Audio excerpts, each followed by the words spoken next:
This is 100% going to be a question. Not this exact question, but a question like this on the GED. And other math questions, other math tests. There are two places where math breaks down. Two things that are impossible for math to do. One is the square root of a negative number. This just doesn't work in rational real numbers. There's no way for it to happen. And that's not usually the question that they ask, but it's possible.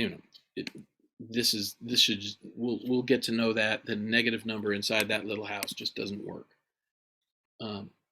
The other thing is you can have 0 slices of the 8-slice pizza.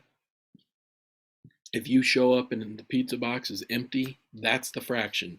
There were 8 delicious slices, and there are 0 of them left. That's a fraction. That equals 0.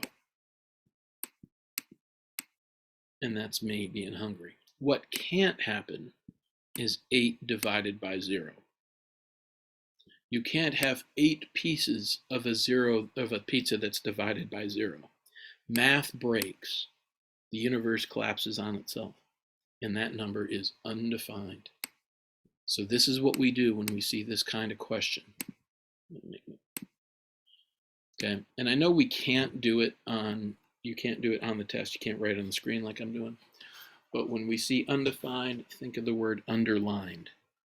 And what we do is make the bottom part of the fraction equal 0, and then ignore the top part of the fraction. And what did you get?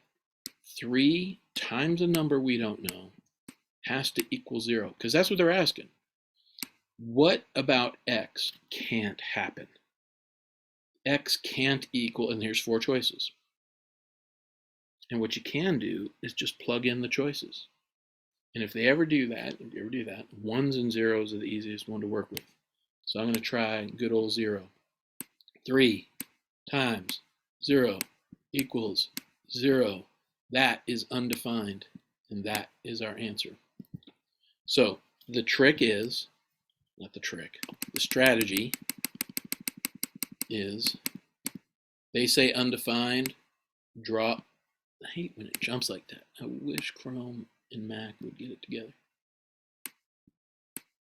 That's what we do, and ignore the top. The top doesn't mean anything.